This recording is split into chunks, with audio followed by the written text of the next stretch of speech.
El ministerio de Pablo en Corinto es el título de este primer tema, el ministerio de Pablo en Corinto. El gran misionero inglés William Carey solía decir que reparaba zapatos para pagar sus gastos, pero que su verdadera ocupación era ganar almas. Del mismo modo, Pablo fabricaba tiendas de campaña para ganarse la vida. Esto se encuentra en Hechos 18:1 al 3 que dice: Después de estas cosas, Pablo salió de Atenas y fue a Corinto y halló un judío llamado Aquila, natural de Ponto, recién venido de Italia con Priscila su mujer, por cuanto Claudio había mandado que todos los judíos saliesen de Roma. Fue ellos, y como era el mismo oficio, se quedó con ellos y trabajaba juntos, pero el oficio de ellos era hacer tienda. Pero su verdadera ocupación era, por supuesto, ganar personas para Cristo. Esta semana, este, en estos días vamos a analizar el ministerio de Pablo en favor de la comunidad cristiana de Corinto. La iglesia, como veremos, estaba repleta de problemas, muchos de los cuales no eran muy diferentes de los que enfrenta nuestra iglesia hoy. Casi 2000 años después, de hecho, cualquier persona que ha sido cristiana durante algún tiempo sabe por experiencia que no existe un grupo cristiano que no tenga algún problema. Pablo se enfrenta a desafíos en Corinto, pero lo hace con el mensaje de la cruz. Primera de Corintios 2:2 dice: Pues me propuse no saber entre vosotros cosa alguna sino a Jesucristo, a este crucificado. La fidelidad de este mensaje es también la forma de afrontar hoy nuestro desafío, como veremos esta semana y a lo largo de estos meses, trimestres, el mensaje.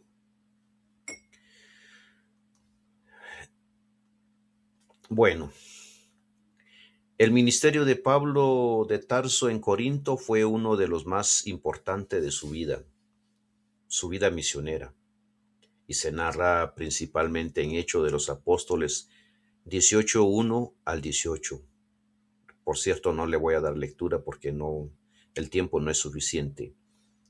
Allí permaneció aproximadamente 1 año y 6 meses, alrededor del año 50 al 52 después de Cristo, estableciendo una iglesia que más tarde recibiría las cartas de 1 y 2 de 1 al 2, primera de Corintios y segunda de Corintios.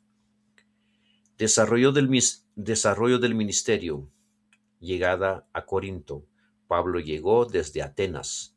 Conoció a Aquila y Priscila, un matrimonio judío expulsado de Roma, como ya lo dijimos, por el decreto del emperador Claudio. Trabajó con ellos fabricando tiendas, ya que compartían el mismo oficio. Segundo, predicación en las sinagogas. Cada sábado enseñaba en las sinagogas, procurando convencer tanto a judíos como a griegos. Cuando llegaron Silas y Timoteo desde Macedonia, Pablo pudo predicarse más plenamente a la predicación. Rechazo y apertura a los gentiles. 3. Muchos judíos rechazaron el mensaje. Pablo declaró que llevaría el evangelio a los gentiles, no solamente a los judíos, sino a los gentiles, porque el evangelio es para todo mundo. Comenzó a enseñar en la casa de Ticio Justo, situado junto a la sinagoga. Conversión de muchos corintios. Conversión de muchos corintios. Crispo, jefe de la sinagoga, creyó en Cristo junto con toda su familia. Muchos habitantes de Corinto escucharon el evangelio y creyeron y fueron bautizados. El ánimo que Dios dio a Pablo. El Señor habló a Pablo en una visión nocturna. No temas, sino habla y no calles, que es lo mismo que tenemos que hacer nosotros en estos días. Porque yo estoy contigo, porque yo tengo mucho pueblo en esa ciudad. Hechos 18, 9 al 10. Esta promesa fortaleció a Pablo para permanecer en Corinto. Juicio ante Galión. Los judíos llevaron a Pablo ante Galión, procónsul de Acaya. Galión desestimó el caso al considerarlo una disputa religiosa y no un delito contra la ley romana. Este hecho permitió que el evangelio continuara expandiéndose con relativa libertad, sin olvidarnos que el título de nuestro tema se titula El ministerio de Pablo en Corinto. El ministerio de Pablo en Corinto. Mucho que hablar de eso, no vamos a tocar a fondo, ¿no?, la historia.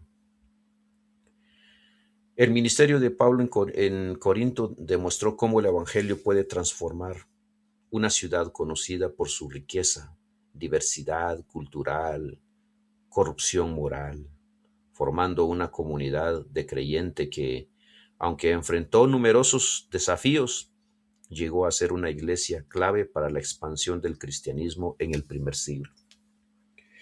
Con lo poquito que hemos estudiado, y como dijimos, el título es El ministerio de Pablo en Corinto, nos dimos cuenta que sí había corrupción, pero esto no impedía, Pablo no dejaba, sino predicaba y trató de corregir las cosas. Queridos amigos, hasta aquí llegamos con este pequeño tema que se titula El ministerio de Pablo en Corinto. Ahora vamos a entrar en el segundo tema que se titula Pablo, apóstol de Jesús llamado por Dios. Primera de Corintios 1:1 dice, Pablo, llamado a ser apóstol de Jesucristo por la voluntad de Dios, y el hermano de Sóstenes. También segunda de Corintios 1:1 dice, Pablo, apóstol de Jesucristo por la voluntad de Dios, y el hermano Timoteo, a la iglesia de Dios que está en Corinto, con todos los santos que están en toda Acaya. Su convicción acerca de quién es en relación con Jesús es tan firme que, con pocas excepciones, así es como comienza todas sus cartas. En Primera de Corintios 1:1 y Romanos 1:1, que dice así, Romanos 1:1. Primera de Corintios 1:1 ya lo leímos, pero voy a leer otra vez, que dice así, Pablo llamado a ser apóstol de Jesucristo por la voluntad de Dios, y el hermano Sóstenes. Romanos 1:1, Pablo, siervo de Jesucristo, llamado a ser apóstol, apartado para el evangelio de Dios. Pregunta, ¿qué dos elementos del ministerio de Pablo son destacados en este texto? También podemos ver Gálatas 1:1 que dice, Pablo, apóstol, no de hombres ni por hombre, sino por Jesucristo y por Dios el Padre que le resucitó de los muertos. Pablo habla de su llamado apostolado como el cumplimiento de la voluntad de Dios. Está convencido de que su llamado no proviene de los hombres, sino de Dios. Eso ya lo leímos en Gálatas 1:1, que no fue asignado por hombres, sino por Dios. Al igual que Jeremías 1:5 dice, antes que te formase en el vientre te conocí, antes que naciese te santifiqué, te di por profeta a las naciones. Dios hablando a Jeremías, ya lo había escogido mucho más antes. Pablo fue llamado por Dios desde el vientre de su madre como un acto de la gracia de Dios. Gálatas 1:15 dice, fíjense bien, pongan atención porque no voy a explicar mucho, pero cuando agradó, dice Gálatas 1:15, pero cuando agradó a Dios, que me apartó desde el vientre de mi madre, eso lo dijo Pablo, y me llamó por su gracia. Gálatas 1:15, pero cuando agradó a Dios, que me apartó desde el vientre de mi madre y me llamó por su gracia. Por por su misericordia, por su amor. Nos llama por amor, porque de tal manera, dice, amó Dios al mundo. Si no fuera por amor, no seríamos nada, porque constantemente ofendemos a Dios, cada segundo, cada minuto, cada hora. Si nuestros amigos que no son creyentes piensan que somos perfectos solo porque somos cristianos, están muy equivocados, porque ese no es la condición, ese no es la condición de Jesucristo al llamarnos a ser hijos de Dios.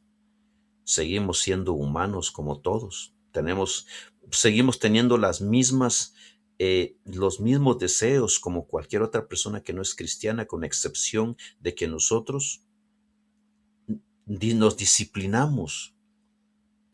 Tratamos de disciplinarnos para no pensar en esas cosas, para no actuar.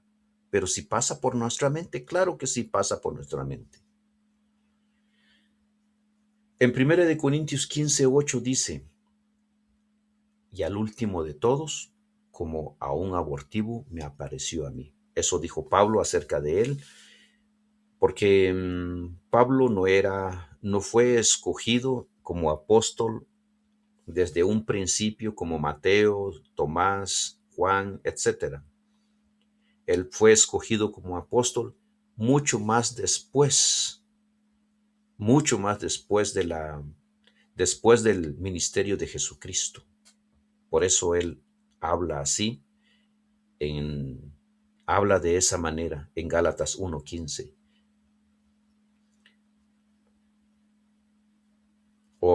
En Gálatas 15:8. Gálatas 15:8.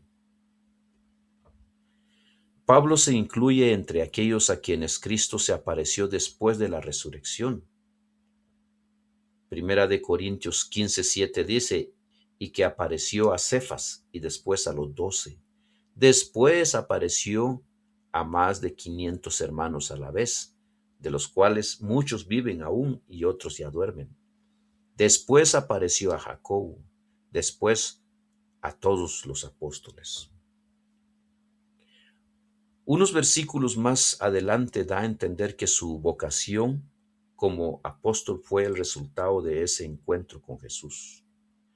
El título Apóstol de Jesucristo abarca una serie de conceptos.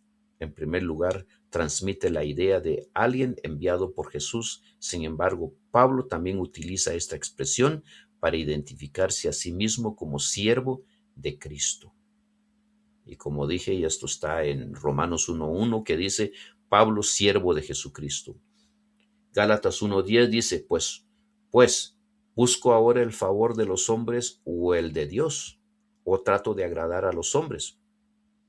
Pues si todavía agradara a los hombres, no sería siervo de Jesucristo. Mucho cuidado que nosotros dentro de nuestras iglesias, nuestra vida personal, que no agrademos al pastor, no agrademos al diácono, no agrademos al anciano, a la iglesia, a los hermanos, sino agrademos a Cristo. Tito 1:1 dice, Pablo, siervo de Dios, apóstol de Jesucristo, conforme a la fe de los escogidos de Dios y el conocimiento de la verdad, que es según la piedad. Así como predicador y maestro. Primera de Timoteo 2:7 dice, para esto yo fui constituido predicador y apóstol. Digo verdad en Cristo, no miento. Y maestro de los gentiles en la fe y verdad. Primera de Timoteo 1:11, de cual yo fui constituido predicador, apóstol y maestro de los gentiles. Cristo está siempre presente en su tarea como predicador y maestro. En resumen, Pablo es un apóstol de Jesús, quien no es solo el centro del apostolado de Pablo, sino de su vida. Los pensamientos y sentimientos del apóstol estaban llenos de la presencia de Jesús. Prueba de ello es que se refiere a él repetidamente en la introducción en la sección de acción de gracia, Primera de Corintios. 9 veces en 9 versículos. Pablo amaba tanto a Jesús que no podía dejar de pensar en hablar de él. Quería tanto compartir con Jesús. A ver, ¿qué tanto le amamos nosotros?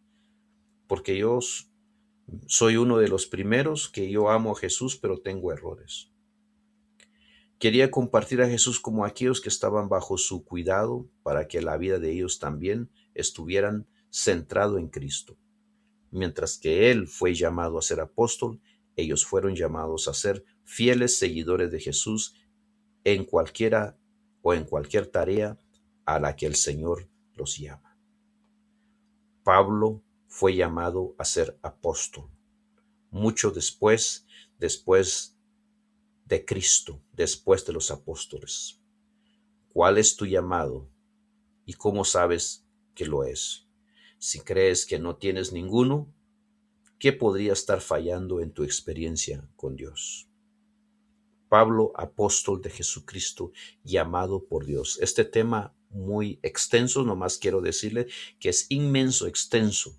Lo que acabamos de platicar no es nada a comparación de la ciencia que hay atrás de este título que se titula Pablo, apóstol de Jesús y llamado por Dios. Cuídense mucho, será hasta la próxima.